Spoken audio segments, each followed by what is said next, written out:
চট্টগ্রামে piece international school and কলেজের উদ্যোগে কনফারেন্স অনুষ্ঠিত হয়েছে। বিকালে চট্টগ্রাম প্রেস ক্লাব মিলনায়তনে আয়োজিত অনুষ্ঠানে সভাপতিত্ব করেন পিস ইন্টারন্যাশনাল স্কুল অ্যান্ড কলেজের ম্যানেজিং কমিটির চেয়ারম্যান মোহাম্মদ মাহফুজুর রহমান।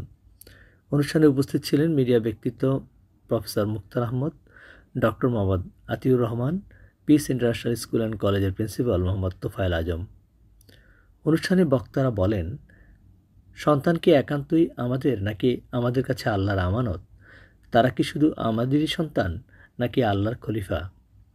তাই তাদের ক্ষেত্রে আমাদের কর্মপদ্ধতি কী হওয়া উচিত, গুরুত্বের সাথে তা ভাবা উচিত। তাদেরকে প্রকৃত বিশ্বাসী মানুষ হিসাবে গড়ে তোলা এবং তাদের অন্তরে তাওহীদের বিশ্বাস বসিয়ে দেয়া, সর্বোপরি সকল ভ্রষ্টতা থেকে তাদেরকে আগলে রাখা আমাদের প্রধান ঈমানি দায়িত্ব। সম্মানিত অভিভাবক, আপনারা আমাদের জন্য দোয়া করবেন। আমরা আগামীতে আরো নতুনভাবে এগিয়ে পারি সে আশা নিয়ে